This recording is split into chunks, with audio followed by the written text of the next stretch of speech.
വഹാബിസം എന്ന് പറഞ്ഞ ആ പ്രത്യയശാസ്ത്രം ഒരു നഷ്ടമാണ്, വലിയ നഷ്ടമാണ്. അത് ഇസ്ലാമിനെ മുഴുവൻ പറയിപ്പിച്ചു. അതാണ് പ്രശ്നം. ഇപ്പം ഇന്നലെ ഒരു മിനിഞ്ഞാന്ന് നടന്ന ഒരു ചാനൽ ചർച്ച ഞാൻ കണ്ടു. മിനിഞ്ഞാന്ന് നടന്ന ഒരു ചാനൽ ചർച്ച ഞാൻ കണ്ടു. എന്താ ചാനൽ ചർച്ച? മിനിഞ്ഞാന്ന് നടന്ന ഒരു ചാനൽ ചർച്ചയിൽ ഒരാൾ പറയുന്നുണ്ട്, ഇസ്ലാം മുഴുവനും, ലോകത്തെ ഇസ്ലാം മുഴുവനും ടെററിസമായി മാറി. അതവരെ കൊണ്ട് പറയിപ്പിച്ചത് നിങ്ങൾ ചിന്തിക്കണം. അതവരെ കൊണ്ട് പറയിപ്പിച്ചത് ഇന്ന് ലോകമാകെ നിറഞ്ഞു നിൽക്കുന്ന വഹാബി ബന്ധാണ്. അല്ലെങ്കിൽ അങ്ങനെ ഒരാൾ പറയേണ്ടി വരില്ല.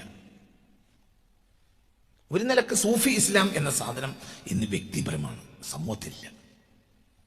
ഏത് നാട്ടിൽ പോയി, നമ്മളെ കേരളം, ഇവിടെ പറയപ്പെടുന്ന ഇസ്ലാം സൂഫി ഇസ്ലാം അല്ല, വഹാബി ഇസ്ലാം. സൂഫി ഇസ്ലാമും വഹാബി ഇസ്ലാമും തമ്മിലുള്ള എന്താണ്? ഒരു തൊള്ളത്തല്ലിന് പോലും സൂഫി ഇസ്ലാം തയ്യാറാവില്ല. അതിൻ്റെ അർത്ഥം ഒരു സ്വദേശപരമായ ഒരു വാദപ്രതിവാദത്തിൽ ഏർപ്പെടില്ല എന്നല്ല. ഒരാള് അതിനെ ദോഷം ആലോചിക്കൂല, അതിലേക്ക് ഇഞ്ചില ഒഴുകി വരും. കാരണം അത് സത്യമാണ്. പുണ്യ റസൂൽ സല്ലല്ലാഹു അലൈഹി വസല്ലമ തങ്ങൾ തർക്കത്തിൽ ഏർപ്പെട്ടിട്ടുണ്ട്. പക്ഷെ അത് എത്ര ഉദ്ദേശപരമാണ്. അതുകൊണ്ടല്ലേ അവര് ആ നജ്റാനിൽ നിന്ന് വന്ന ക്രിസ്തീയ പാത്രിയാർക്കുകൾ പുണ്യ റസൂൽ സല്ലല്ലാഹു അലൈഹി വസല്ലമയുടെ പള്ളിയിൽ ആരാധിച്ചത്. അപ്പൊ ആ സ്നേഹത്ര വലുതാണ്. അപ്പൊ നിങ്ങൾ ആലോചിക്കുക, എത്രയാണത്. ഇന്ന് ലോകത്ത് ഇന്ന് എല്ലായിടത്തും നമ്മൾ പല പ്രസ്ഥാനങ്ങളെയും കാണുന്നു. പക്ഷെ ആ പ്രസ്ഥാനങ്ങളിലൊക്കെ വഹാബി സ്വാധീനം വന്നു കഴിഞ്ഞു. അത് ഇനിയിപ്പോൾ ഒരു വഴക്കിനില്ലാത്തതുകൊണ്ടാണ് ഞാനത് ഇത് പൊളിച്ച് നിങ്ങളോട് പറയാത്തത്. സുന്നി പ്രസ്ഥാനങ്ങൾ പോലും അതിൻ്റെ ഉള്ളിൽ വഹാബിസം മുളച്ചു കഴിഞ്ഞിട്ടുണ്ട്. പക്ഷെ അത് കുറച്ച് കഴിഞ്ഞാൽ മനുഷ്യർക്ക് ബോധ്യപ്പെടുള്ളൂ. ഇപ്പം ഞാനത് തുറന്ന് പറയുമ്പോൾ കേൾക്കുമ്പോൾ ഒരു സുഖം ഉണ്ടാവില്ല എന്നതുകൊണ്ടാണ്. അത് പക്ഷെ സത്യമാണ്. സുന്നി പ്രസ്ഥാനങ്ങളുടെ ഉള്ളിൽ പോലും വഹാബിസം മുളച്ചു കഴിഞ്ഞു. ഇപ്പം ഞങ്ങളത് പൊളിച്ചിട്ടില്ല, ഞങ്ങളങ്ങനെ, അതൊക്കെ അവർക്ക് അകക്കണ്ണില്ലാത്തത് കൊണ്ടാണ്.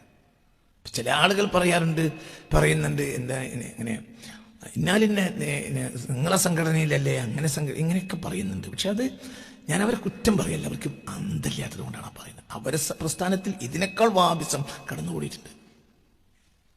പക്ഷെ അത് മനസ്സിലാക്കാൻ അകക്കണ്ണ് ഉള്ള ഒരാൾ അവരെ കൂട്ടത്തിൽ ഇല്ലാതെ പോയതാണ് പ്രശ്നം.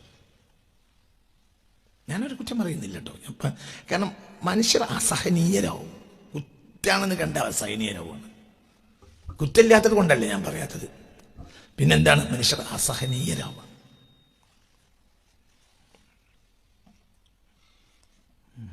അത് വളരെ ചിന്തിക്കണം. ഞാൻ സമസ്തക്കാരനാണ്. എന്നെ സംബന്ധിച്ചിടത്തോളം അതിനെ ശുദ്ധീകരിക്കുക എന്നുള്ളത് എൻ്റെ ഒരു ഉത്തരവാദിത്തമാണ്. കാരണം ഞാനിൻ്റെ ആളാണല്ലോ. മറ്റൊന്നിനെ പറ്റി പറയാത്തത് അത് ശുദ്ധമാണ് എന്ന് അവർ ധരിക്കണ്ട. അവരെ കൂട്ടത്തിൽ ഒരു റഹ്മത്തൊന്നും ഇല്ലാതെ പോയി എന്നുള്ളത് അവരുടെ നഷ്ടമാണ്. അതാണ് അവരുടെ പ്രശ്നം. ഞാൻ അകക്കണ്ണുണ്ട് എന്ന് പറയല്ല. എൻ്റെ മശായിഖന്മാർ അകക്കണ്ണുള്ളവരാണ്. ഞാനീ പറയുന്നത് മുഴുവനും ദേഷ്യപ്പെട്ട് പറയുകയല്ല, ഒരു വേദന പറയുക എന്നുള്ളതാണ്. വേദനയാണ്, അല്ലാതെ ഒന്നുമില്ല. ഈ പ്രശ്നങ്ങളൊക്കെ ഈ ആളുകൾ തന്നെ ഒന്നതിലേക്ക് ശ്രദ്ധിച്ച് ആ പ്രശ്നം പരിഹരിച്ചാൽ, അവരെ അനുവദിക്കുകയാണെങ്കിൽ അവരെ ചെരുപ്പെടുത്ത് ഒരു ദിവസം പിന്നാലെ നടക്കും. അവരെത്ര എന്നെക്കാൾ പ്രായത്തിൽ താഴെയുള്ളവരാണെങ്കിൽ പോലും എനിക്കിതിൻ്റെ പിന്നിൽ റബ്ബിൻ്റെ പൊരുത്തമല്ല, അതൊന്നും ആഗ്രഹമില്ല. അവർക്ക് മുന്നേ മനസ്സിലാക്കാത്തത് കൊണ്ടാണ് അങ്ങനെ അങ്ങോട്ട് പോകുന്നില്ല. എന്തുകൊണ്ടെന്നാൽ സൂഫി ഇസ്ലാമിൽ തന്നെയും നിലവിലുള്ള ഒരു സാമൂഹികമായി സൂഫി ഇസ്ലാമിനെ വിലയിരുത്തുമ്പോൾ അതെല്ലാം പൊളിറ്റിക്കൽ ഇസ്ലാമിലേക്ക് ചേഞ്ചായി കഴിഞ്ഞു. എല്ലാം ഇപ്പൊ സൂഫി ഇസ്ലാമിനെ സംബന്ധിച്ചിടത്തോളം പ്രൊപ്പഗണ്ടകൾ ആവശ്യമില്ല, പരസ്യം ആവശ്യമില്ല, പത്രങ്ങൾ ആവശ്യമില്ല, ചാനലുകൾ ആവശ്യമില്ല.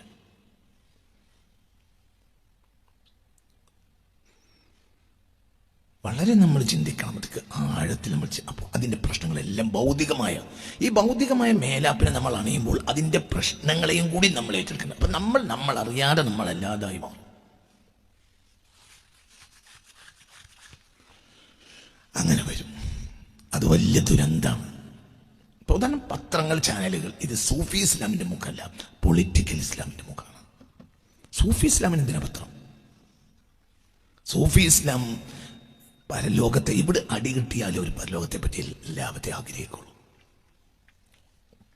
സൂഫി ഇസ്ലാമിന് പത്രം വേണ്ടി വരില്ല, പൊളിറ്റിക്കൽ ഇസ്ലാമിന് പത്രം വേണ്ടി വരും. അപ്പോൾ സൂഫി ഇസ്ലാം പോലും പൊളിറ്റിക്കൽ ഇസ്ലാമിലേക്ക് ചേഞ്ച് ആയി.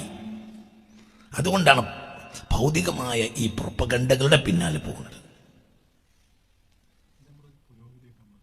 പക്ഷെ അത് വസ്തുത അറിയാത്തതുകൊണ്ടാണ്. അത് പുരോഗതിയല്ല. ചാനൽ ചർച്ച വേണ്ട, പത്രസമ്മേളനങ്ങൾ വേണ്ട, ഒന്നും സൂഫി ഇസ്ലാമിന് വേണ്ടിയില്ല. പിന്നെ ഒരു ക്രിട്ടിക്കൽ സ്റ്റേജിൽ അത് അവർ ഉപയോഗപ്പെടുത്തൂല എന്നല്ല. അങ്ങനെയാണെങ്കിൽ അതിന് കാരണമുണ്ടാവും. അതിന് കാരണമുണ്ടാവും. യൂറോപ്യൻ അധിനിവേശം ആഫ്രിക്കയിൽ വന്നപ്പോൾ എന്ത് ചെയ്തു? പ്രഗത്ഭനായ ലോകം കണ്ട സൂഫികളിൽ ഒരാളാണ് ഉമറുൽ ഫൂത്തി. ഞാൻ പിന്നീട് ഒരിക്കൽ അവരെ പറ്റി പറയാം. ഉമറുൽ ഫൂത്തി എന്ത് ചെയ്തു? യൂറോപ്പിനെതിരെ ആഞ്ഞടിച്ചു. എന്തുകൊണ്ട്? അത് സമൂഹത്തെ, അതിൻ്റെ ആത്മീയതയും അതിൻ്റെ എല്ലാ ഫ്രെയിമും തകർത്ത് തരിപ്പണാകും യൂറോപ്പ്. അപ്പോൾ ഉമറുൽ ഫൂത്തി ആഞ്ഞടിച്ചു. പിന്നീട് അദ്ദേഹം തന്നെ ഒരു ഭരണാധികാരിയായി. അദ്ദേഹം ലോകം കണ്ട സൂഫിയാണ്. അതൊരു ക്രിട്ടിക്കൽ സ്റ്റേജിൽ ചിലപ്പോൾ സൂഫി ഇസ്ലാം എന്ത് ചെയ്യും? സമൂഹത്തിന്റെ അധികാരം തന്നെ നേടിയെടുക്കാം. എന്തുകൊണ്ട്? അത്രയും പ്രശ്നമായിരിക്കണം. അതെല്ലാ ജനങ്ങൾക്കും. അതിനാൽ നിങ്ങളെ വിചാരിക്കുന്ന നമ്മളെ നാട്ടിലുള്ള RSS അല്ലെങ്കിൽ ഇതൊന്നല്ല വിഷയം. നമ്മളെ നാട്ടിൽ ഇപ്പോൾ ഒരു അഭിപ്രായക്കേടുകളുണ്ടല്ലോ, പലതരം അഭിപ്രായക്കേടുകളുണ്ട് നമ്മുടെ നാട്ടിൽ, മതങ്ങൾ തമ്മിൽ. അതൊക്കെ നമ്മളുടെ ഇന്റേണൽ പൊളിറ്റിക്സിന്റെ ഭാഗമാണ്. അതൊന്നും ഒരിക്കലും ഒരു പരിധിക്കപ്പുറം പ്രശ്നം ഉണ്ടാക്കൂല. എന്താണെങ്കിലും നമ്മൾ ഇന്ത്യക്കാരാണ്. നമ്മളൊക്കെ എന്ത് പ്രശ്നങ്ങൾ ഉണ്ടെങ്കിലും ഇന്ത്യക്കാരാണ്. ഒരു 10% ആളുകൾ നമ്മളെ നാട്ടിൽ ഭീകരവാദികളായി എല്ലാ മതത്തിൽ എന്നാൽ പോലും 90% ആളുകളും നിലവിൽ സാഹചര്യത്തിൽ അവരൊക്കെ ഒരു ദിവസം ചിലപ്പോൾ അവരുടെ ഒരു വലിയ കലാപത്തിന്റെ പിന്നിൽ മൗനികളായാൽ പോലും 2ാം ദിവസം അവർ വേണ്ടെന്ന് തന്നെ പറയും. കാരണം അത്രയൊന്നും നമ്മുടെ രാജ്യം നശിച്ചിട്ടില്ല. അതുകൊണ്ട് അവിടെ ഒന്നും സൂഫികൾ ഇടപെട്ടൊന്നുമില്ല. സൂഫികളെ പണി RSSനെതിരെ മുദ്രാവാക്യം വിളിക്കല്ല. അതൊന്നും സൂഫികളെ പണിയല്ല. അത് എപ്പോഴും ഇത്തരം ഇന്റേണൽ വാർസ് ഏതൊരു സൊസൈറ്റിയിലും ഉണ്ടായിക്കൊണ്ടേയിരിക്കും. അതൊന്നും സൂഫികൾ അതിനെപ്പറ്റി ശ്രദ്ധിക്കും. അതേ സമയത്ത് ഇതിനെ മുഴുവനും നശിപ്പിച്ചു കളയും വൈദേശിക ആധിപത്യം, കോളനൈസേഷൻ. ആധിപത്യം എന്ന് പറഞ്ഞാൽ കോളനൈസേഷൻ, അല്ലാതെ രാജ്യം ഒരു രാജ്യത്തേക്ക് കയറല്ല. കോളനൈസേഷൻ എന്ന് പറഞ്ഞാൽ കേവലം ഒരു ആക്രമണമല്ല. കോളനൈസേഷൻ എന്ന അടിമുടി മാറ്റുക. അവരുടെ സംസ്കാരം മാറും, ചിന്ത മാറും, വിദ്യാഭ്യാസം മാറും, ഭാഷ വരെ മാറും. ഇപ്പൊ പോർച്ചുഗീസുകാർ കയറിയ രാജ്യങ്ങളിലെല്ലാം ആ രാജ്യത്തിന്റെ ഭാഷ തന്നെ നഷ്ടപ്പെട്ടു. ഇപ്പോൾ അവർ പോർച്ചുഗലാണ് പറയുന്നത്, പോർച്ചുഗീസ് ഭാഷ പറയുന്നത്. പോർച്ചുഗീസ് ഭാഷ സംസാരിക്കുന്ന രാജ്യങ്ങൾ ലോകത്തുണ്ടല്ലോ. എത്രയോ അമേരിക്കൻ നാടുകളുണ്ട്, എത്രയോ അമേരിക്കൻ രാജ്യങ്ങളിൽ പോർച്ചുഗീസാണ് ഭാഷ. എന്തുകൊണ്ട്? അവിടെ ആര് കയറി? പോർച്ചുഗലിൽ കയറി. അപ്പൊ ഭാഷ വരെ നശിപ്പിച്ചു. ഒരു നൂറ്റാണ്ട് കൊണ്ട് പോർച്ചുഗീസിനെ നമുക്ക് പുറത്താക്കാൻ കഴിഞ്ഞത് കൊണ്ട് മാത്രമാണ് മലയാളം ഇന്ന് നിലനിൽക്കുന്നത്. അത് മലയാളം എന്നൊരു ഭാഷ ഉണ്ടെങ്കിൽ അത് കുഞ്ഞാലിമാരുടെ മുന്നിൽ നമിച്ചേ തീരും. മലയാളത്തെ നിലനിർത്തിയത് കുഞ്ഞാലി മരക്കാർമാരാണ്, യാതൊരു മരക്കാർമാരാണ് അത് നിലനിർത്തിയത്. ഇല്ലെങ്കിൽ നശിപ്പിക്കും. ഇത്ര പ്രശ്നം ഡച്ചുകാർ വന്നപ്പോൾ ഉണ്ടായില്ല. മനസ്സിലോണ്ട് പറഞ്ഞത്? ബ്രിട്ടീഷുകാർ വന്നപ്പോഴും ഉണ്ടായില്ല. പക്ഷേ ഉണ്ടായെങ്കിലും ഇത്ര ഉണ്ടായില്ല. ബ്രിട്ടീഷുകാർ എന്താണെങ്കിലും ആ രാജ്യത്തോട് താത്മാത്മ്യപ്പെട്ട് പോകാൻ പഠിച്ചോരാ നേരത്തെ തന്നെ. ഇപ്പോൾ പോർച്ചുഗലിന്റെയും ബ്രിട്ടന്റെയും മതപരമായ ചിന്താഗതികൾ പോലും രണ്ടാണ്. വളരെ കുടുസായ മതവീക്ഷണമാണ് പോർച്ചുഗലിൻ്റെത്. ബ്രിട്ടൻ അങ്ങനെ. ബ്രിട്ടനിൽ പണ്ടേ ഒരു മതമാണെങ്കിലും അതിനൊരു ലിബറൽ സൈഡ് ഉണ്ട്. ഇപ്പൊ മാർട്ടിൻ ലൂതർ AD 15-ാം നൂറ്റാണ്ടിൽ മാർട്ടിൻ ലൂതറും സംഘമൊക്കെ വന്ന് പ്രൊട്ടസ്റ്റന്റ്സ് ഒക്കെ വന്നപ്പോൾ അതിനെ ഏറ്റവും കൂടുതൽ സ്വീകരിച്ച രാജ്യമാണ് എന്ത്? ബ്രിട്ടൻ. മനസ്സിലോണ്ട് പറഞ്ഞത് നിങ്ങൾ ചിന്തിക്കണം.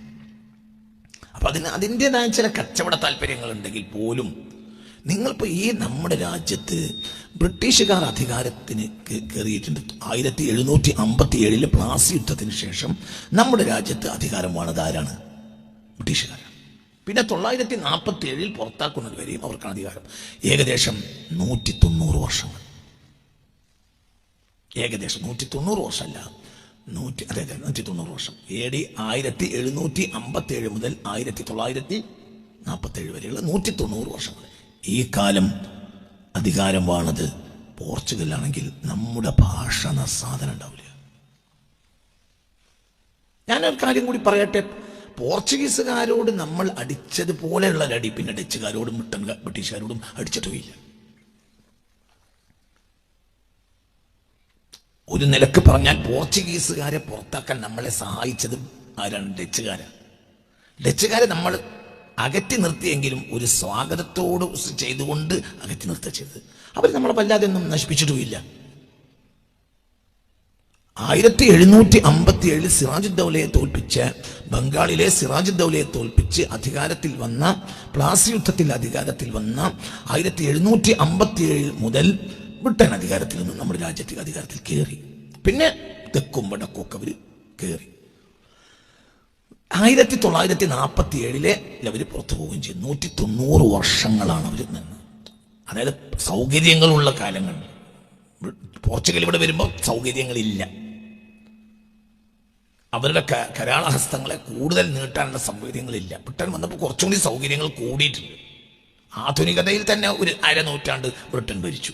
ആധുനികതയെ നമുക്ക് പറയുകയാണെങ്കിൽ 19ാം നൂറ്റാണ്ടിന്റെ അവസാനം മുതൽ വരുന്നതാണ് ആധുനികത.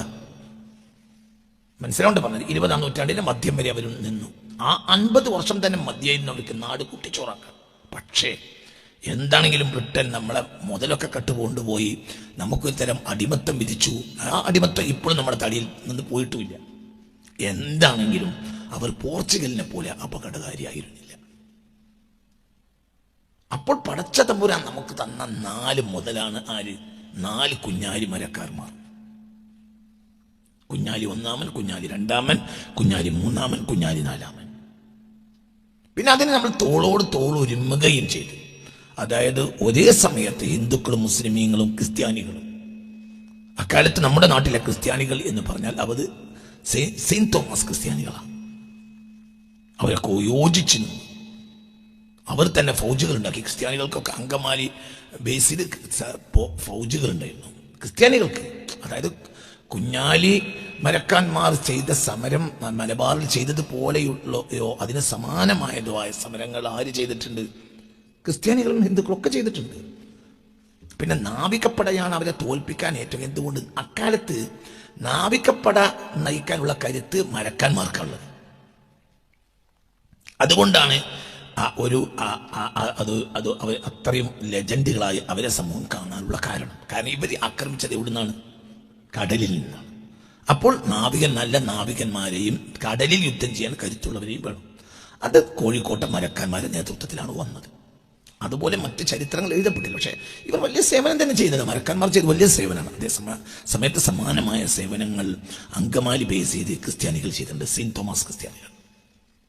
കാരണം പോർച്ചുഗീസുകാരുടെ വരവിൽ വലിയ നഷ്ടം കേരളത്തിൽ ഉണ്ടായത് മുസ്ലിങ്ങൾക്കും അല്ല. ആർക്കാണ്? സെയിന്റ് തോമസ് ക്രിസ്ത്യാനികൾക്കാണ്. ഒരു നൂറ്റാണ്ടിന്റെ ഉള്ളിൽ അവർ പുറത്തു പോയി. ഇല്ലെങ്കിൽ നമ്മുടെ നാട്ടിൽ ഭാഷയില്ല, ഒന്നുമില്ല. ഞാൻ ഇത് പറയാൻ കാരണം ഉമറുൽ ഫൂത്തിയാണ്.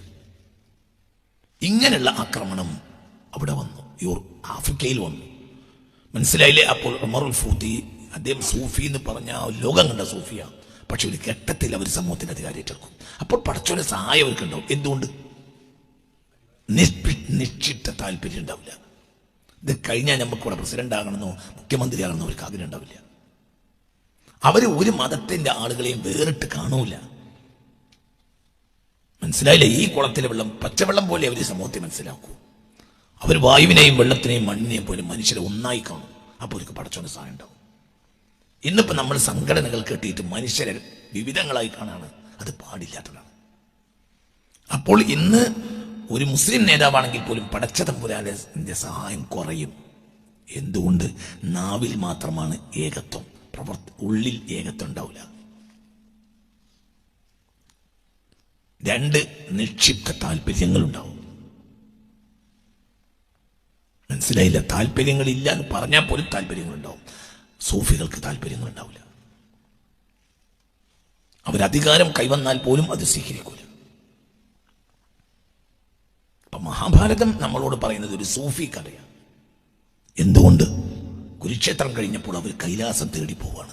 5 ആളുകളും ഭാര്യയും പാഞ്ചാലിയും പോവുകയാണ്. അത് സൂഫിയ. അപ്പോൾ മഹാഭാരതം നമ്മോട് പറഞ്ഞത് ഒരു സൂഫി സൂഫിയാണത്. അതായത് അധികാരം കിട്ടിയിട്ടും അധികാരം വേണ്ട. അതൊരു സൂഫി മനസ്സുള്ളവർക്കേ കഴിയും. ആ തിരിച്ചറിവ്, അതായത് ആ തിരിച്ചറിവ് ഒരു നിലക്കൊരു തസൂഫാണ്, ഒരു തിരിച്ചറിവാണത്. അല്ലെങ്കിൽ തസൂഫ് എന്ന് പറഞ്ഞാൽ ഒരു തിരിച്ചറിവാണ്, നിസ്കാരമല്ല. നിസ്കാരത്തിലെ തിരിച്ചറിവാണ് തസൂഫ്. നമ്മൾ ഇന്ന് മനസ്സിലാവുന്ന കുട്ടിയാണ്. നമ്മൾ ഇന്ന് കാണുന്നതൊന്നും ഒരു തസൂഫ് ഇല്ലാത്ത നിസ്കാരമാണ്. തസൂഫ് ഇല്ലാത്ത നോമ്പ് അത് നമ്മൾ നന്നാക്കൂല. 100 നോമ്പുകൾ മാറി മറിഞ്ഞു വന്നാലും നമ്മൾ നന്നാവില്ല. എന്തുകൊണ്ട്? ആ നോമ്പിൽ തിരിച്ചറിവില്ല. നമ്മൾ നാടാകെ സ്വതക്ക കൊടുത്താലും നമ്മൾ നന്നാവില്ല. എന്തുകൊണ്ട്? ആ സ്വതക്കയിൽ തിരിച്ചറിവില്ല. നമ്മൾ എല്ലാ കൊല്ലം ഹജ്ജിന് പോയാലും നന്നാവില്ല. എന്തുകൊണ്ട്? സൂഫികൾ അങ്ങനെ എല്ലാ കൊല്ലവും ഹജ്ജിനും പോവില്ല. മക്കത്താണെങ്കിലും അവരോട് ഒത്തിരിക്കും, ഹജ്ജിനൊന്നും പോവില്ല. പോയെങ്കിലായി ഒരു കടമ വീട്ട.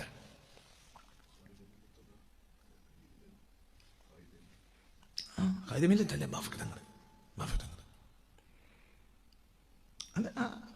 നമ്മൾ രണ്ടിന് നടുവിൽ കാണേണ്ട ഒരാളാണ്. നല്ല മനുഷ്യനാണ്. പക്ഷെ അത്ര വലിയ ഒരു ആരല്ല, ഒരു വലിയ വിജ്ഞാനമോ മറ്റോ അങ്ങനെയുള്ള ഒരാളൊന്നുമല്ല. പക്ഷെ നല്ല മനുഷ്യൻ, മുഖലിസാണ്. ഒരു മുഖലിസായ മനുഷ്യനായിട്ടാണ് ബാഫിക്കങ്ങൾ കണ്ടത്. സയ്യിദുമാണ്, മുഖലിസാണ്. അത് മതിയാവും. സൂഫികൾ എന്ന് പറഞ്ഞാൽ ആത്മജ്ഞാനത്തിന്റെ ആഴമുള്ളവരാണ്. അവരെവിടെ നിന്നാണ് ഭൂമിയുടെ ആ സൃഷ്ടിപ്പിന്റെ അടിസ്ഥാനം പൊട്ടിമുളച്ചെന്നവരെ അവർക്ക് കാണാൻ കഴിയും. അതാ സൂഫികൾ. ഞാൻ ഇപ്പൊ ഇബ്രാഹിം നിയാസ് കൗലാക്കി പറഞ്ഞ തങ്ങൾ പറഞ്ഞതാണ്. അതുകൊണ്ടാണ് രാജാവ് ബ്ലാങ്ക് ചെക്ക് കൊടുത്തപ്പോൾ 5 റിയാലിന്റെ പുസ്തകം വാങ്ങിപ്പോയത്. അതാ തിരിച്ചറിവ്. ഇല്ലെങ്കിൽ എന്തെങ്കിലും പറയാം, നമുക്ക് നാട്ടിൽ ഒരു അറബി കോളേജ് ഉണ്ടാക്കാലോ എന്നെങ്കിലും പറയും. നല്ലതുമാണെന്നല്ല രാജാവ് പ്രശംസിക്കേ ചെയ്യുള്ളൂ. ഒരു 10 കോടി റിയാൽ എഴുതിയെടുത്തു. എന്നിട്ട് ആഫ്രിക്കയിൽ വലിയ സൗകര്യങ്ങളും സംവിധാനങ്ങളും പാവപ്പെട്ട ജനങ്ങൾക്ക് വേണ്ടി ഉണ്ടാക്കി കൊടുത്താൽ രാജാവ് എന്താ ചെയ്യുള്ളൂ? രാജാവ് നാടാകെ പറയും. എന്തുകൊണ്ട്? അദ്ദേഹത്തിന് ഞാൻ ചെക്ക് കൊടുത്തത് എനിക്ക് ഉപകരിച്ചു. അദ്ദേഹം 1 രൂപ പോലും അതിൽ നിന്നെടുത്തില്ല, പാവപ്പെട്ടവർക്ക് വിതരണം ചെയ്തു. മനസ്സിലായോ? ഈ മനുഷ്യനെ പിന്നെ ലോകാവസാനം വരെ വാഴ്ത്തപ്പെടും. എന്താ പറയാ? ഈ മനുഷ്യന് ബ്ലാങ്ക് ചെക്ക് കൊടുത്തു, അദ്ദേഹം 10 കോടി റിയാൽ എഴുതിയെടുത്തിട്ട് ആഫ്രിക്കയെ പൊന്നാക്കി മാറ്റിയ മഹാൻ. ആ മനുഷ്യന്റെ പേര് നാടാകെ വാഴ്ത്തപ്പെടും. ആഫ്രിക്കയിലെ രാഷ്ട്രപിതാവ്. എല്ലാ കവലയിലും അദ്ദേഹത്തിന്റെ പ്രതിമകളും പ്രതിമക്കനും. മനസ്സിലുണ്ട് പറഞ്ഞത്? എന്ത് ഇതിൽ തിരിച്ചറിവാം. ജനങ്ങൾക്ക് അങ്ങനെ പണം വേണ്ട. പണം മനുഷ്യനെ നന്നാക്കുന്നതിന് പകരം നാശമാക്കും. അങ്ങനെ പരിധിയെ കൂട്ടുള്ള അറബി കോളേജും അറിവും അതും വേണ്ട. അത് മനുഷ്യനെ നശിപ്പിക്കും. നമുക്ക് പ്രശ്നം അറിവ് കൂടിപ്പോയതാണ്.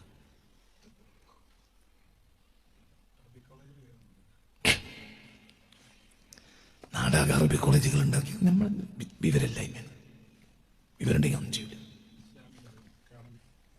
അതെ, അവർ അക്കാഡമിക് പ്ലാറ്റ്ഫോം മതത്തിന് കൊടുക്കുക എന്ന് പറഞ്ഞാൽ അതോടുകൂടെ മതം ഭൗതികവൽക്കരിക്കപ്പെട്ടു. വിദ്യ എന്ന് പറഞ്ഞാൽ അത് ഗുരുകുല വിദ്യാഭ്യാസം. അപ്പൊ അത് കുട്ടിയെ അങ്ങനത്തെ ഒരു വാതിൽ തുറന്നാൽ പിന്നെ ഞാൻ ഇവിടുന്ന് പോകും. അതുകൊണ്ട് ഞാൻ തിരിച്ചു വരികയാണ്.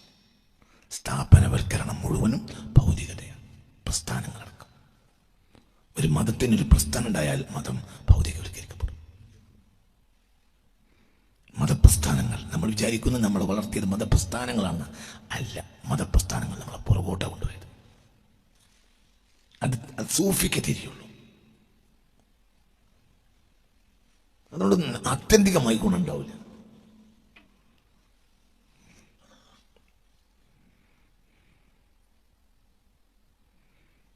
ഇന്നലെ ഒരാൾ എന്നോട് ചോദിച്ചു, എന്താ നിങ്ങൾ കലാം നിർത്തിയത്? അപ്പൊ ഞാൻ അയാളോട് പറഞ്ഞു, കലഹം നിർത്തുക എന്ന് പറഞ്ഞാൽ ഇത് രണ്ടും, ഈ കലഹങ്ങൾ തമ്മിൽ ഒന്നായിത്തീരുന്ന ഒരു ഭൗതികതയിലേക്കാണെങ്കിൽ കലഹകാലം നഷ്ടകാലമായിരിക്കും. തിരിഞ്ഞിട്ടില്ല. അപ്പം നമ്മൾ രണ്ടാളും ഇങ്ങനെ വരികയായിരുന്നു, ഞാനും ഷമീറും ഇങ്ങനെ വരികയാണ്. പിന്നെ ഈ പോയിന്റിൽ വെച്ച് ഞങ്ങൾ രണ്ടാളും ഒരു കാര്യത്തെ ചൊല്ലി പിരിഞ്ഞു. ഇവിടെ എത്തിയ ഒരു പോയിന്റിൽ വെച്ച് ഞങ്ങൾ പിരിഞ്ഞു. ഞങ്ങൾ ഒന്നിച്ച് വരികയാണ്, നമ്മൾ ഒറ്റക്കെട്ടായി വരികയാണ്. പിന്നെ പോയിന്റിൽ വെച്ച് ഞങ്ങൾ രണ്ടാളും പിരിഞ്ഞു. അപ്പോൾ ഷമീർ തികഞ്ഞ ഒരു ഭൗതികവാദിയാണ്. ഷമീർ അങ്ങനെയാണ്, ഭൗതികവാദിയാണ്, അങ്ങനെയാണ്, നശിപ്പിക്കും, സമുദായത്തിനെ നശിപ്പിക്കും, അങ്ങനെ ഇങ്ങനെ ഇങ്ങനെ അങ്ങനെ എന്നൊക്കെ ഷമീറിനെ ഞാൻ ആക്ഷേപിച്ചു. അപ്പൊ ഷമീറിന്റെ കൂടെ കുറെ ആളുകൾ കൂടി അങ്ങനെ ഒരു കൂട്ടുണ്ട്. ഈ കൂട്ടം മുഴുവൻ ഷമീറിനെ ആക്ഷേപിച്ചു. അവർ ഭൗതികവാദികളാണ്, അവരങ്ങ് പറ്റൂല, അങ്ങനെയാണ്, അവർക്ക് ദുനിയാവ് മാത്രമേ ലക്ഷ്യമുള്ളൂ എന്ന് പറഞ്ഞു. 25 കൊല്ലം ഓർ 35 കൊല്ലം, ഒരു 35 കൊല്ലം. 35 എന്ന വാക്കിന് വലിയ അർത്ഥം ഇപ്പോഴുണ്ട്, അത് പിന്നെ ഒരു 35 കൊല്ലത്തിൽ ഞങ്ങളെ കലഹം നടക്കുകയാണ്. എന്താ കലഹം? നിങ്ങൾ ബുദ്ധി ഉണ്ടെങ്കിൽ ചിന്തിക്കണം. ഇതൊന്നൊരു കുറ്റം പറയല്ല, ഇതൊരു തിരിച്ചറിവാണ്. അപ്പൊ ഈ 35 കൊല്ലം ഞങ്ങൾ രണ്ടു കൂട്ടർ ഇങ്ങനെ പിരിഞ്ഞു. ഒരു കൂട്ടരെ നമ്മൾ എന്ത് പറഞ്ഞു? ഇപ്പൊ ഷമീർ പാർട്ടിയെ പറ്റി ഞാൻ എന്ത് പറഞ്ഞു? ഷമീറിനെ എ പാർട്ടി എന്ന് പറയാം, എന്നെ ബി പാർട്ടി എന്നും പറയും. അപ്പൊ ഷമീർ പാർട്ടിയെ പറ്റി നമ്മൾ പറയാം ഭൗതികവാദികളാണ്, ഭൗതികതയാണോ ലക്ഷ്യം, അങ്ങനെ ഇങ്ങനെ കൊങ്ങനെ അങ്ങനെ എല്ലാം പറഞ്ഞു. ഷമീറിന്റെ ഒപ്പം ഒരുപാട് ആളുകൾ കൂടി, അവർ വേറൊരു പാർട്ടി. ഞങ്ങൾ രണ്ടാളും ഒറ്റ കൂട്ടത്തിൽ ഒറ്റ പ്രസ്ഥാനമായി വന്നവരാണ്. പിന്നെ ഷമീറിന്റെ ആളുകൾ ഈ കലഹക്കാലത്ത് എന്നെപ്പറ്റി, എന്റെ പാർട്ടിനെ പറ്റി എന്ത് പറഞ്ഞു? അവർക്ക് കാലത്തിന്റെ ചുവയറ്റുകൾ അറിയുകയില്ല, അവരങ്ങനെയാണ്, അവരിങ്ങനെയാണ്, കാലത്തിനനുസരിച്ച് പറ്റാത്തവരാണ് അവർ എന്ന് പറഞ്ഞു. 35 കൊല്ലം കഴിഞ്ഞിട്ട് ഇത് രണ്ടും ഒന്നായി ഒരേ ഭൗതികതയിൽ പോവുകയാണെങ്കിൽ കലഹക്കാലത്തെ നമ്മൾ നഷ്ടകാലം എന്നല്ലാതെ എന്ത് പറയാനാണ്? ഇന്നത്തെ കലഹങ്ങളെല്ലാം നാളെ ഒന്നാവും എന്നാണ് എൻ്റെ വിഷയം. കലഹകാലം നഷ്ടകാലമാണ്, ഉറപ്പ് നിങ്ങളെ എഴുതി വെച്ചോളി. ഈ കലഹങ്ങളെല്ലാം നഷ്ടമായിരിക്കും. എന്തുകൊണ്ട്? ഇന്ന് ആത്മീയത പറയുന്നവർക്ക് തന്നെ അടിത്തറയിൽ ആത്മീയത ഇല്ലാത്തത് കൊണ്ട് ഇവരെല്ലാം ഭൗതികതയിലേക്കാൻ ക്ഷണികമായ സൗകര്യങ്ങൾ മതിയാവും. കലഹകാലം നഷ്ടകാലം, 35 കൊല്ലത്തെ കലഹകാലം നഷ്ടകാലമാണെന്ന് അന്തള്ളവർക്ക് ഇപ്പോൾ മനസ്സിലാവും.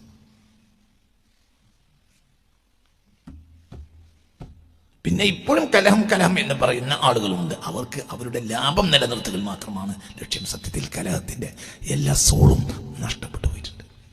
ഇപ്പോൾ കലഹത്തിന് ഒരു ന്യായമില്ല. 35 കൊല്ലം എന്തിന് കലഹിച്ചു എന്ന് പോലും പറയില്ല. എല്ലാം ഒന്നായിട്ടുണ്ട്. പിന്നെ തേങ്ങ ഉരുട്ടി കാണിച്ചു കൊടുത്തിട്ട് മനസ്സിലാകാത്തവർക്ക് പിന്നെ നമ്മൾ വാളുകൊണ്ട് വെട്ടിക്കാം. ഇങ്ങനെ ഞാനില്ല, അതിന് ഞാനില്ല. കലാകാലം നഷ്ടകാലമായിരിക്കും. ഇതൊക്കെ ഭൗതികതയിലേക്കും. ആകാശത്തിന്റെ ചുവട്ടിലെ ഏറ്റവും നീറിട്ടർ പണ്ഡിതരാണെന്ന് ജനം തിരിച്ചറിയാന്ന് പറഞ്ഞാൽ പിന്നെ മതത്തിന് ഈ അവസ്ഥയിലേക്ക് മതത്തെ എത്തിക്കുന്നത് മതപ്രസ്ഥാനങ്ങളായിരിക്കും. മതപ്രസ്ഥാനങ്ങൾ മതത്തിന്റെ റൂഹ് നശിപ്പിക്കും. മതപ്രസ്ഥാനങ്ങളാവുമ്പോൾ അത് എപ്പോഴും അതിനൊരു പുറംപൂച്ച് മാത്രമേ ദർശനം ഉണ്ടാവും. പൊതുസമൂഹം തിരിച്ചറിയൽ മാത്രമല്ല, പൊതുസമൂഹം റോട്ടിലിട്ട് പണ്ഡിതന്മാരെ അടിക്കുന്ന കാലം അടുത്തു വരും. റോട്ടിലിട്ട് അടിക്കും പണ്ഡിതന്മാർ. അവിടെ ഈ സമൂഹത്തെ എത്തിക്കുന്നത് മതപ്രസ്ഥാനങ്ങളാണ്, മതമല്ല. മതവും മതപ്രസ്ഥാനവും രണ്ടാണ്. മതം എന്നത് ശുദ്ധമായൊരു തെളിനീരാണ്. അതതിൻ്റെ ഉറവയിൽ വന്ന് തന്നെ എടുക്കണം. മതപ്രസ്ഥാനങ്ങൾ എന്ന് പറഞ്ഞാൽ അത് ഫൈബറിൻ്റെ വലിയ എന്താ പറയുക, വലിയ ഡ്രമ്മിലാക്കിയിട്ട് വീടാന്തരം വെള്ളം വിതരണം ചെയ്യലാണ്. തിരിഞ്ഞിട്ടില്ല. മതവും മതപ്രസ്ഥാനവും തമ്മിലുള്ള വ്യത്യാസം ചെറിയ ഒരു ചെറിയ പാടകർമ്മത്തെ ഒരു ചെറിയ എന്താ പറയുക, എന്താ വെള്ളത്തിൻ്റെ ഉറവുണ്ടാവുമല്ലോ, അവിടുന്ന് പഴയ കാലത്ത് നമ്മൾ വെള്ളമെടുത്തിരുന്നു. അതാണ് മതം. മതപ്രസ്ഥാനം എന്ന് പറഞ്ഞാൽ എന്ത്? വെള്ളത്തിന്, പിന്നെ പുഴയിലെ വെള്ളത്തിന് വലിയ ഫൈബറിൻ്റെ വലിയ ജാഗകളിലാക്കിയിട്ട് എന്ത് ചെയ്യുക? മനസ്സിലായില്ല? വീടാന്തരം വിതരണം ചെയ്യുക. ജനങ്ങൾ ഇതിനെ പ്രശംസിക്കുക, മറ്റു ജനങ്ങൾ കുറ്റം പറയുക. കുട്ടി ഡ്രമ്മിൽ അതിൻ്റെതായ ഒരുപാട് ദോഷങ്ങളുണ്ടാവും. അത് തന്നെ ഒന്നും കുറ്റം പറയല്ല ഞാൻ, പിന്നെ സാഹചര്യം പറയാം. ഞങ്ങളോട് ഇനി കലയിക്കാനില്ല. എന്തുകൊണ്ട്? ഈ കലാകാലം നഷ്ടകാലമാണെന്ന് അന്തള്ളവനെ മനസ്സിലാവും. കലാകാലം നഷ്ടകാലമായിരിക്കും. അത് എന്തുകൊണ്ട്? ഇതെല്ലാം ഭൗതികതയിലേക്കും. ഒരാളെയും ഇനി ആക്ഷേപിക്കുന്നതിനർത്ഥമില്ല. ആർക്കും വസ്തുതകൾ മനസ്സിലായില്ല എന്നുള്ളതാണ് പ്രശ്നം. എന്നാൽ സൂഫികൾ സാമൂഹികമായ ഘടനയിൽ അവരവരുടേതായ കടുപിടുത്തം പിടിക്കും. അതൊരു കെട്ടാണ്. ആ ഘട്ടത്തിൽ അതല്ലാത്തൊരു രക്ഷ സൊസൈറ്റിക്ക് ഉണ്ടാവില്ല. ഉമർ ഫൂത്ത് ചെയ്തതുപോലെ ബഹുമാനപ്പെട്ട മഹാനായ എന്താ പറയാ, മഹാനായ ലിബിയയിൽ ചെയ്തല്ലോ. ലിബിയയിൽ ആരെ വന്നത്? അദ്ദാഫില്ല രാഷ്ട്രീയ നേതാവ് അല്ല, ലിബിയയിൽ വന്നല്ലോ. ആര്? ലിബിയയിൽ നമ്മളെ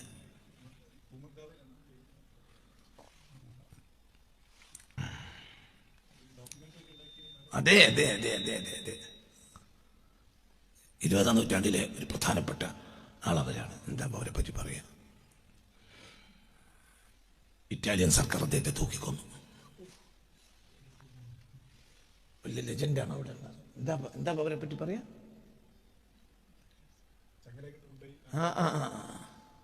എന്താ അവരെ പറ്റി പറയാ?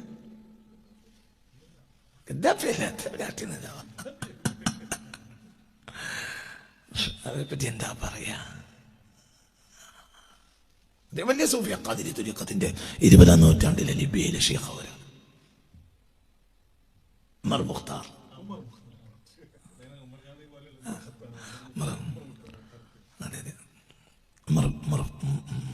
ഉമർ മുഖ്താർ വലിയ ആളാണ്. അവർ മുദരിസായിരുന്നു. ദർശനത്തിനാളാണ്. വലിയ സൂഫിയ ഖാദിരി തുരീഖത്തിന്റെ ഷെയ്ഖ അവരാണ്. പിന്നെ എന്തുകൊണ്ട്? അതല്ലാത്തൊരു നിർവാഹമില്ല, അവർക്ക് ലക്ഷ്യവും ഇല്ല. പിന്നീട് ലിബിയ മോചിക്കപ്പെട്ടു. അപ്പോഴത്തേന് ആ മനുഷ്യൻ മരിച്ചുപോയി. അദ്ദേഹത്തിന്റെ രക്തത്തിൽ നിന്നാണ് ലിബിയ മോചിപ്പിക്കപ്പെടുന്നത്. അവർക്ക് നിക്ഷിപ്ത താല്പര്യങ്ങളൊന്നും ഉണ്ടാവില്ല. അപ്പൊ എന്നതുപോലെ വളരെ ചിന്തിക്കണം തന്നെ. സൂഫി എന്ന് പറഞ്ഞാൽ അവർക്ക് ഒരു താല്പര്യം ഉണ്ടാവില്ല. ഒന്നും ഉണ്ടാവില്ല. ഒരു താല്പര്യം അവർക്ക് ഉണ്ടാവില്ല. അപ്പൊ ഞാൻ പറഞ്ഞു കൊണ്ടുവന്നതാണ്. എന്തിനെ പറ്റി പറയാനുള്ള കാരണം എനിക്കറിയില്ല. എന്താ പറയാനുള്ള കാരണം? അതായത് ഞാൻ ഇബ്രാഹിം നിയാസിൽ കൗലാഹി തങ്ങൾ മാത്രം പറയാണ്. ഞാൻ പറഞ്ഞില്ലേ, ഒരു ബ്ലാങ്ക് ചെക്ക് കിട്ടിയപ്പോൾ ആ ബ്ലാങ്ക് ചെക്ക് കൊണ്ട് ആഫ്രിക്കയിൽ വലിയ സൗകര്യങ്ങളും സ്ഥാപനങ്ങളും ഒക്കെ ഉണ്ടായാൽ പോലും ഭൗതിക ലോകം പ്രശംസിക്കും. പക്ഷെ അത് കഴിഞ്ഞിട്ടുണ്ടാവുക ഇസ്ലാമിനെ ഭൗതികവൽക്കരിക്കപ്പെടില്ല എന്ന് വിചാരിച്ചിട്ട് അവരതിന് മെനക്കെടൂല. ഈ ഇടക്കാലത്താണ് പ്രശംസിക്കപ്പെടുക. അതിന്റെ അവസാനത്തെ ലാഭം നഷ്ടാണെങ്കിൽ പിന്നെ ചെയ്യാതിരിക്കലല്ലേ നല്ലത്?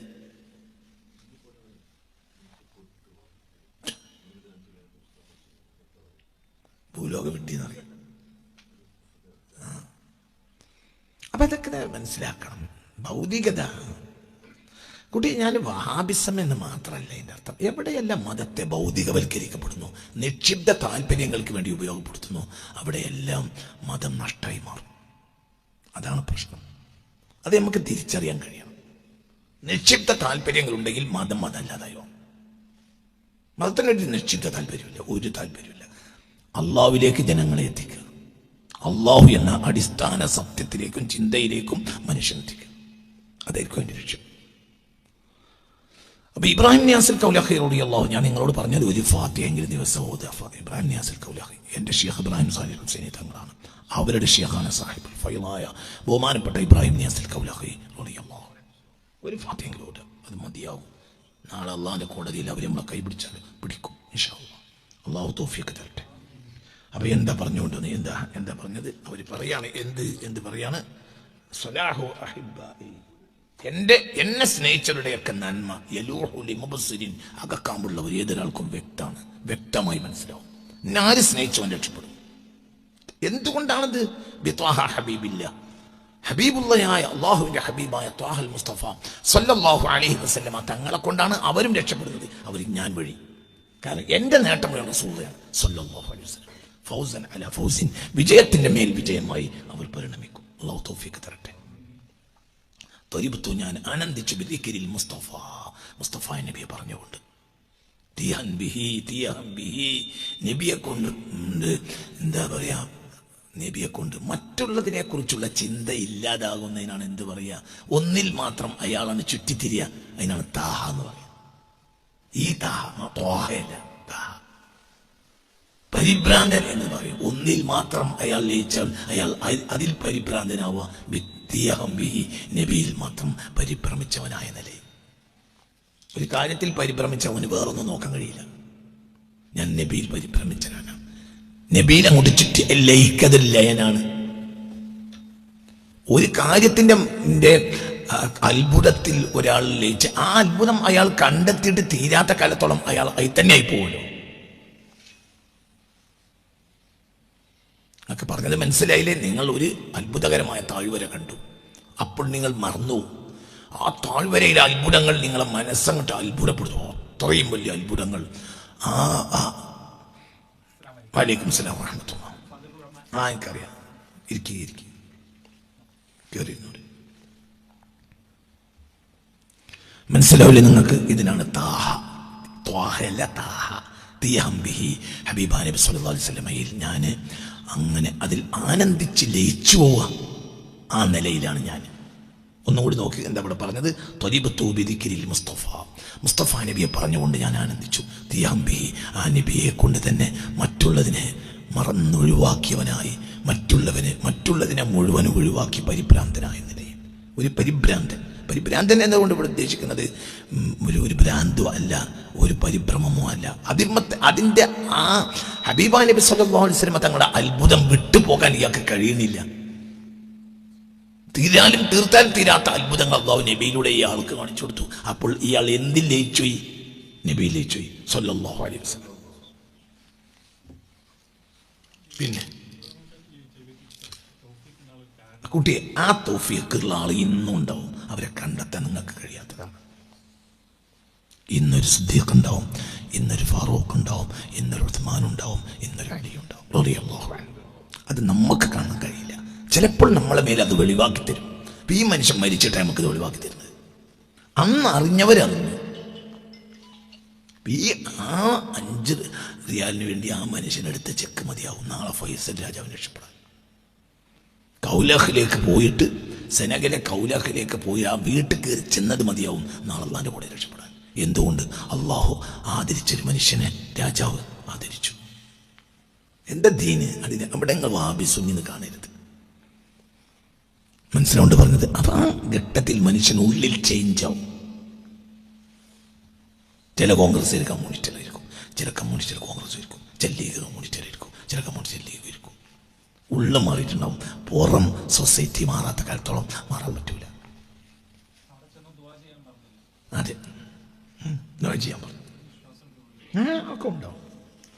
അത്ര അതിൻ്റെ പ്രത്യയശാസ്ത്രം എന്ന നിലയിൽ ഇസ്ലാമിനെ അപകടപ്പെടുത്തിയ എന്ന നിലക്ക് മാത്രമാണ് നമ്മൾ തമ്മിൽ വിരോധം. വ്യക്തി എന്ന നിലയിലല്ല. വ്യക്തികൾക്ക് അല്ലാഹു സുബ്ഹാനഹു വ തആല രക്ഷ കൊടുത്തേക്കും. അത്രയോ ദൂരല്ലേ? 6000 ചില കിലോമീറ്റർ ദൂരമുള്ള 6000 8000 ചില കിലോമീറ്റർ. അപ്പൊ നോക്കി നിങ്ങൾ അതൊക്കെ ഉണ്ടാവും, അതിലൊക്കെ ഖൈറുണ്ടാവും. ചില അബദ്ധങ്ങളെ നമ്മൾ വിമർശിക്കുന്നത് ആ മനുഷ്യന്മാർ പരലോകത്ത് നഷ്ടപ്പെടുമെന്ന നിലക്കല്ല. അത് അള്ളാഹുമായി ബന്ധപ്പെട്ട കാര്യമാണ്. നമുക്കറിയില്ല. ഒരു പ്രത്യയശാസ്ത്രം അതിൻ്റെ ചിന്താരീതികളും സമൂഹത്തിലേക്ക് വന്നാൽ അതിനാൽ സമൂഹത്തിലുണ്ടാവുന്ന നാശം വളരെ വലുതായിരിക്കും. അവിടെയാണ് പ്രശ്നം. വ്യക്തി എന്നതിലല്ല. അതൊക്കെ നല്ല മനുഷ്യന്മാരായിരിക്കും. മനസ്സിലോണ്ട് പറഞ്ഞാൽ അങ്ങനെ അതൊക്കെ അതിൻ്റെ കണക്ക് അങ്ങനെയാണ്. അത് അതിൻ്റെ കണക്ക് നമുക്കറിയില്ല. ഇപ്പോൾ ഇടവണ്ണയിൽ ജനിച്ച ആളിൽ 90% ആളുകൾ മുജാഹിദാവും, മൂത്തരത്തിൽ ജനിച്ച 99% ആളുകൾ സുന്നിയാവും. ഇതിന് ഇവരെന്ത് വെച്ചു? എന്താണ് ആ പേവി? എനിക്കറിയില്ല, എനിക്കതൊന്നും അറിയില്ല. അതൊക്കെ റബ്ബുമായി ബന്ധപ്പെട്ട കാര്യം. അതൊന്നും അറിയേയില്ല. ഞാൻ എത്രയോ ആലോചിച്ച് പിടുത്തം കിട്ടാത്ത വിഷയമാണത്. അത് സത്യല്ലേ?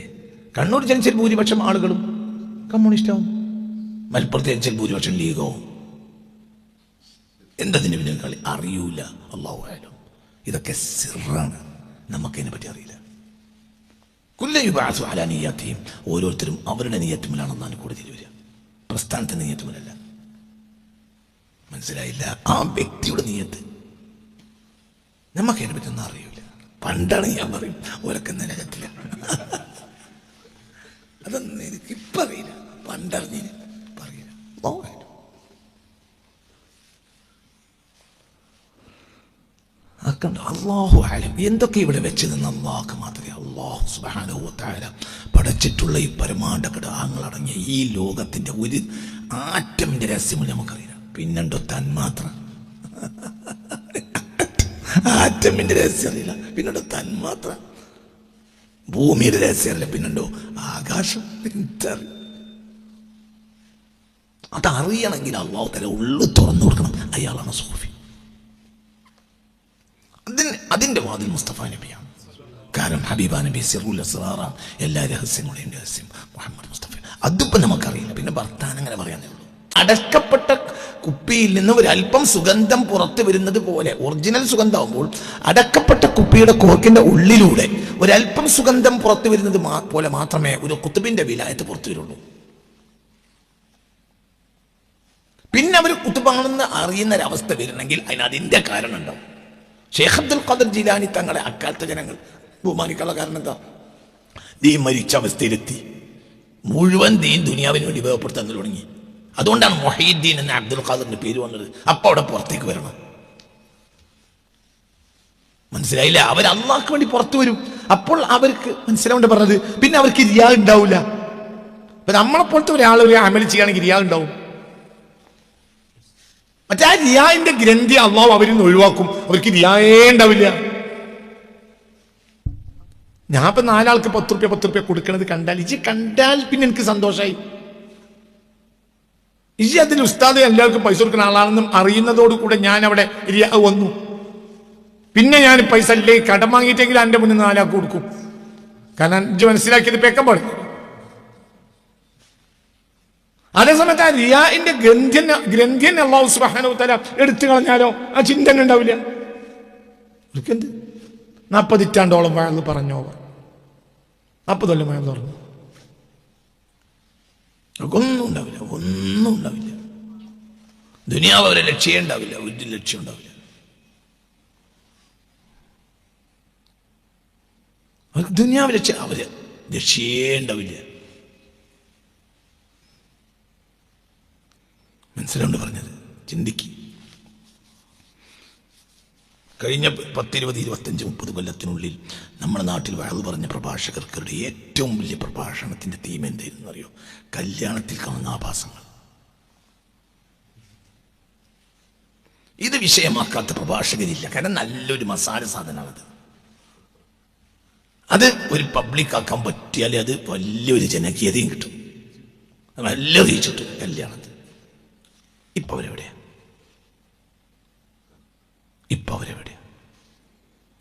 ഞങ്ങളോട് പറഞ്ഞിട്ടുണ്ട്, ഒരു മൂലയേരി ഞാൻ ഇവിടെ നിന്ന് നടക്കൂല. ഇപ്പൊ നിങ്ങൾക്ക് മനസ്സിലായോ? ഞാനൊരു മൂലയേരി ഇവിടെ നടക്കൂല. അതിൻ്റെ അകത്ത് മൂലയൊക്കെ മോശമാണെന്നല്ല, നല്ലവരായിരിക്കാം. എനിക്ക് മനസ്സിലാവണില്ല. നല്ലവരെയും മോശപ്പെട്ടവരെയും തിരിച്ചറിയാനുള്ള ബുദ്ധി ഇല്ലാത്തത് കൊണ്ടാണ് ഞാൻ ഇറക്കാത്തത്. ഒരു നല്ല അല്ലാത്തതുകൊണ്ടല്ല. ഞങ്ങളോട് ചോദിക്കുകയാണ്, ഇവിടെ എത്ര പ്രഭാഷണങ്ങൾ കിട്ടും? ഒരു ദിവസം മുഴുവനും പ്രസംഗിച്ചു. അങ്ങനത്തെ എത്ര പ്രസംഗം കിട്ടും നിങ്ങൾക്ക്?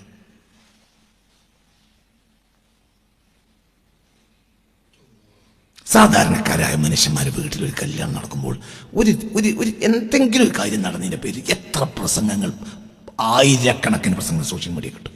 ആയിരക്കണക്കിന്. എന്തേ കിട്ടുമല്ലേ പറയും? ആയിരക്കണക്കിന് പ്രസംഗങ്ങൾ. ഇവിടുത്തെ വലിയ പ്രഭാഷകരുടെ മുഴുവനും പ്രസംഗങ്ങൾ ഇതിലാണ്. അവിടെയാണ് അവരുടെ ജനകീയത ഉണ്ടായത്. എന്തൊക്കെയാണ് അവർ പറഞ്ഞ കൂട്ടിന് കയ്യും കണക്കുമില്ല. ഞാൻ ചോദിക്കുന്നത്, ഈ ആഴ്ച അവരെവിടെയാണ്? അപ്പോൾ ജനങ്ങളെ സുഖിപ്പിക്കൽ, റീച്ച് എന്നല്ല ലക്ഷ്യമല്ലാത്ത ഒരു കാര്യം ഇവർക്കുണ്ടായിരുന്നില്ല. നിങ്ങളെന്താ പറയാത്ത? ഞാൻ ഇവരൊക്കെ ലൈന് തെറ്റിപ്പോയി എന്നോ പറഞ്ഞതാ, ഞാൻ ആവർത്തിക്കണ്ടായില്ല. ഇവർക്ക് പരിധി വിട്ടുപോയിട്ടുണ്ട് എന്ന് ഞാൻ പണ്ടേ പറഞ്ഞതാ. ഇനി ഓരോ ദിവസവും പറയേണ്ട ആവശ്യമില്ലല്ലോ. ഞാൻ പറഞ്ഞതേ നടക്കുന്നുള്ളൂ. അതിൻ്റെ വലിപ്പത്തിലല്ല. അള്ളാഹു നമ്മൾക്ക് അത് രക്ഷിക്കട്ടെ. ഇതൊക്കെ ദുനിയാവാണ്. സൂഫി അങ്ങനെയല്ല. സൂഫിയെ സംബന്ധിച്ചിടത്തോളം അവർക്ക് നഷ്ടത്തെ പേടിയില്ല, ലാഭത്തെ ആഗ്രഹിക്കണമില്ല. അവർക്ക് അള്ളാഹുൽ ഫനാ ആണ്. മനസ്സിലാണ്ട് പറഞ്ഞത് റബ്ബിൽ ഫനാ. അവർ റബ്ബില ഫനാ. അവർ റബ്ബിൽ ലയിക്കുകയാണ് അവർ. അതാണ് സൂഫി. അത് പറഞ്ഞ് മനസ്സിലായോ? കൂടുതൽ വർത്തമാനം പറയേണ്ട ആവശ്യമില്ല. ചുരുക്കത്തെ അവസാനിപ്പിക്കുകയാണ്. ത്വരീബത്തു ബിദിക്രിൽ മുസ്തഫ തിയാബി ഫലിഇസ്സത്തുൻ ബിൽ മുസ്തഫ. എൻ്റെ ഇസ്സത്ത് എനിക്ക് മാത്രമാണ് ഇസ്സത്ത്, അല്ലെങ്കിൽ എന്നെ പോലത്തെ ബിൽ മുസ്തഫ, മുസ്തഫ നബിയെ കൊണ്ട്. ദൂനമാ ഗംസി, ഒരടിയും ഒരാക്ഷേപവും എന്നെ ബാധിക്കാത്ത നിലയിൽ. ഹബീബ നബി അല വലിയി സഫിയി മൽജഇ വഹുവ മർകസി അലിയുൻ സഫിയുൻ ദൂന ഐബിൻ വലാ ലംസി. വലിയി ഹബീബ നബി എൻ്റെ വലിയാണ്, സഫി എൻ്റെ സഫിയാണ്, മൽജഇ എൻ്റെ അഭയ കേന്ദ്രമാണ്, വഹുവ മർകസി എൻ്റെ കേന്ദ്രബിന്ദുവാണ്. ആര്? മുഹമ്മദ് മുസ്തഫ സല്ലല്ലാഹു അലൈഹി വസല്ലം. അലിയുൻ സഫിയുൻ, അലിയുമാണ് സഫി, അലി മേലെയായ ആൾ. സഫീൻ അത്രയും പരിശുദ്ധൻ. ദൂന ഐബിൻ, ഒരു ഐബുമില്ല, ഒരലംസിൻ, ഒരാക്ഷേപവും നബിയെ ബാധിക്കുകയില്ല. ഫഹസ്ബി ഇലാഹി വൽ അമീനു, എനിക്കെൻ്റെ റബ്ബ് മതി, അൽ അമീനായ മുഹമ്മദ് മുസ്തഫ മതി. ഫമൻ യകുൻ ബിറബ്ബി, ആരെങ്കിലും റബ്ബിനെ കൊണ്ട് അയാളായി കഴിഞ്ഞാൽ ഫമുക്ഫിൻ, അയാൾക്ക് മതിയാകും. ശർറദിൽ ലംസി വൽ ഹംസി, മുന്നിൽ നിന്നും പിന്നിൽ നിന്നും ആര് ഷർ ഉണ്ടാക്കുകയാണെങ്കിലും അയാളെ അത് ബാധിക്കില്ല, അയാൾക്ക് ഇവർ മതിയാവും. അല്ലാഹു റസൂലും ഞങ്ങൾ എന്ത് അടിയിലും കാര്യമില്ല. ഒന്നുകൂടി നോക്കി, ഫഹസ്ബി ഇലാഹി വൽ അമീനു ഫമൻ യകുൻ ബിറബ്ബി ഫമുക്ഫിൻ ശർറദിൽ ലംസി വൽ ഹംസി. ഫഹസ്ബി ഇലാഹി, എനിക്കെൻ്റെ ഇലാഹ് മതിയാവും. വൽ അമീനു, അൽ അമീനായ മുഹമ്മദ് മുസ്തഫ സല്ലല്ലാഹു അലൈഹി വസല്ലം. ഫമുക്ഫിൻ ഫമൻ യകുൻ ബിറബ്ബി, ആരെങ്കിലും എൻ്റെ റബ്ബിനെ കൊണ്ടായി തീർന്നാൽ ഫമുക്ഫിൻ, അയാൾ മതിയാക്കുന്നവനാണ്, അയാൾക്കൊരു പ്രശ്നം ഉണ്ടാവില്ല. ശർറദിൽ ലംസി വൽ ഹംസി, മുന്നിൽ നിന്നും പിന്നിൽ നിന്നും ശത്രുവായി നിൽക്കുന്നവനെ ഒരു ഷറും അയാൾക്ക് ബാധിക്കൂല. അയാൾക്ക് ആരും മതി, അല്ലാഹും റസൂലും അയാൾക്ക് മതിയാകും. യാ റബ്ബി ഫൻസുർനി അലാ കുല്ലി മാരിദി. ബാക്കി നാളെ കഴിഞ്ഞിട്ട് അതിൻ്റെ ബാക്കിയിലേക്ക് ചേർത്ത് പറയാം. എൻ്റെ റൂഹ് പോകാൻ പാടില്ല, അതുകൊണ്ടാണ്. അള്ളാഹു തആല നമുക്ക് തൗഫീഖ് തരട്ടെ. അള്ളാഹുവിൻ്റെ ഹബീബ് അത് ഉള്ളിലേക്ക് കയറി കിട്ടണം. ആരെ ആക്ഷേപിക്കല്ല കേട്ടോ, ഈ പറഞ്ഞതിന് ഉള്ളിൽ ഒന്നും ആക്ഷേപിക്കല്ല. ഞാനൊന്നല്ലോ, കാലഘട്ടത്തിന് അതിൻ്റെതായ ദോഷങ്ങളൊക്കെ ഉണ്ടാവും, കാലഘട്ടത്തിന് അതിൻ്റെതായ ദോഷങ്ങളുണ്ടാവും. ഞാൻ പറയുന്നത് എന്തെന്ന്, എല്ലാം ഒരു നാടകമായി മാറും, ഒക്കെ നാടകം. അതിന് ഏറ്റവും കൂടുതൽ റീച്ച് കിട്ടുന്ന സാധനത്തെ നമ്മൾ കേന്ദ്രബിന്ദുവായി പണിയെടുക്കും. വയല് എന്താ വയലിൻ്റെ ലക്ഷ്യം? റീച്ച് കിട്ടണം. ഒരു വയല് നമ്മൾ പറയുന്ന സമയത്ത് ഏറ്റവും നല്ല ജനങ്ങളെ വേദനിപ്പിക്കുന്ന വയല് പറയുമ്പോഴായിരിക്കും സംഘാടകർ പോക്കറ്റ് എടുക്കുക. എന്തുകൊണ്ട്? അപ്പോൾ ബക്കറ്റ് കൊടുത്താൽ പൈസ കിട്ടും, പൈസ പോക്കറ്റ് പൈസ. ഞാൻ അത് കണ്ടോനാ, ഞാൻ എത്രയോ ബക്കറ്റുകൾ തടഞ്ഞിട്ടുണ്ട്, നിങ്ങൾ കണ്ടോരാ. എന്തേ അവരെ അപ്പം ബക്കറ്റ് എടുക്കാൻ പറയിപ്പിച്ചു? ഒന്ന് പിശാച്. കാരണം ഇവരെ കൽബിലേക്ക് അള്ളാഹു എന്ന ദിക്ർ അവിടെ കയറും. അവിടെ ബക്കറ്റ് കൊണ്ടുവന്നാൽ മനസ്സ് മാറി. സംഘാടകർക്ക് ഇതൊന്നും ലക്ഷ്യമുണ്ടാവില്ല. ഞാനൊരു നാട്ടിലൊരു 20 കൊല്ലം മുമ്പ് റമദാനിൽ 30 ദിവസം വേറെ പറഞ്ഞു. ഒരുപാട് മാറ്റണ്ടായില്ല കമ്മിറ്റിക്കാർക്ക്. ഇന്നെൻ്റെ വീട്ടിൽ വന്ന് കൊണ്ടുപോയി എല്ലാ സൗകര്യം എനിക്ക് തന്ന കമ്മിറ്റിക്കാർ, ഞാൻ 30 ദിവസം വേറെ പോകുമ്പോഴും അങ്ങനെ തന്നെ.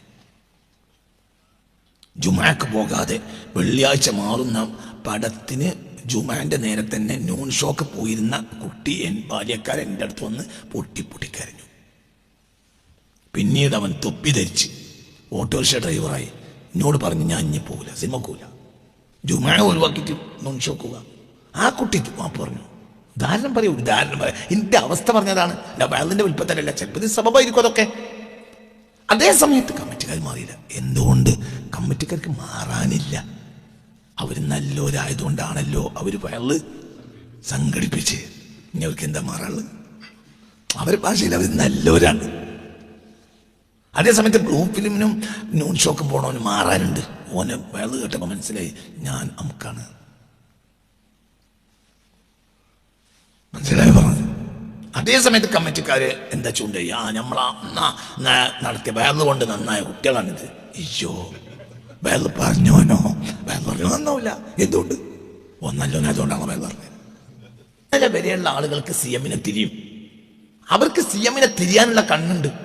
ഇന്ന് മൂല്യന്മാർ വരെ CM-ന്റെ കറാമത്ത് പറയുന്നതെന്ന് പറയുന്നത്. ഞാൻ കറാമത്ത് പറയണമെന്ന് പറയണ്ടെന്ന് പറയല്ല. CM-ന്റെ പേരിൽ ഉറൂസ നടക്കണം. ഉറൂസ് കൊണ്ട് ഉറൂസിനെ ചെന്ന് സ്റ്റേജിൽ നിൽക്കുന്ന ലാഭമുണ്ട്. കറാമത്ത് കുറക്കുകയാണ്. നീ പറഞ്ഞാൽ പോലെ അതൊക്കെ തള്ളാന്ന് നമ്മൾ മനസ്സിലാക്കുന്നത്. CM-ന്റെ കറാമത്തൊരു വിഷയമല്ല, CM ആണ് വിഷയം. CM ഒരു വിഷയമാണ്, കറാമത്ത് വിഷയമല്ല. CM ഒരു വിഷയമാണ്. അത് വിഷയമാവുമ്പോൾ കറാമത്തൊരു വിഷയമാവില്ല. ഒരു വലിയന്റെ മഹത്വത്തിന്റെ 10% പോലും കറാമത്ത് വരില്ല. നമുക്ക് കറാമത്ത് വരില്ല. നമുക്ക് എന്താണെന്നറിയാം, വെള്ളമില്ലാത്തത് വെള്ളം ഉണ്ടാക്കി തരിക, കെട്ടിക്കാത്ത കുട്ടിനെ കെട്ടിക്കുക. ഇതിലൂടെ നമ്മൾ വലിയനെ മനസ്സിലാക്കുന്നത്. ആ വലിയന്റെ മഹത്വത്തിന്റെ 10% എന്തില്ല? കറാമത്തില്ല. അള്ളാഹുവിന്റെ അടുക്കൽ ആ മനുഷ്യന്റെ സ്ഥാനം മനസ്സിലാക്കിയ പണ്ടുള്ളവര്, അവർക്ക് ഒരു ലാഭം കിട്ടിയില്ലെങ്കിലും അവർക്ക് CM വിഷയമാണ്. ഇന്ന് നമ്മളെ തറവാടിൽ CM-നെ കൊണ്ട് നേട്ടം കിട്ടിയതിന്റെ ബാക്കി നമ്മൾ ജീവിക്കുന്നത് ആ നമ്മൾ CM-നെ എതിർക്കുന്നവരെ കൂട്ടത്തിലാണ്. എന്തുകൊണ്ട്? നമുക്കവരെ തിരിച്ചറിയാനുള്ള കണ്ണ് പോലും അല്ലാഹു തആല കൊടുത്തില്ല, തന്നില്ല. അതാണ് പ്രശ്നം. അതിന് തൗഫീഖ് വേണം. ഇന്നലെ വരെയുള്ള ജനങ്ങൾ തൗഫീഖുള്ളവരാണ്. ഇന്ന് ആ തൗഫീഖ് നഷ്ടപ്പെട്ടു പോയി. ഇന്ന് സൂഫി എന്നതിൻ്റെ മേലങ്കി കൊണ്ടുവന്നിട്ട് ഒരു ഇസ്ലാമിക് പൊളിറ്റീഷ്യൻ്റെ തോൾ കൂടിയിട്ടാണ് എന്നിട്ട് അയാളെ സൂഫി നമ്മൾ പറയാണ്. സൂഫി ഇസ്ലാം സമൂഹത്തിൽ ഇപ്പോൾ ഇല്ല. വ്യക്തിയിൽ എവിടെയെങ്കിലും ഉണ്ടാകാം, പക്ഷേ ആ സൂഫിയത്ത് നമ്മളിൽ ഇല്ലാത്തതുകൊണ്ട് അവരെ കണ്ടെത്താൻ നമുക്കോട്ട് കഴിയൂല. ബാക്കി അടുത്ത ക്ലാസ്. റബ്ബന عليك توكلنا وإليك أنبنا وإليك المصير حسبنا الله ونعم الوكيل نعم المولى ونعم النصير.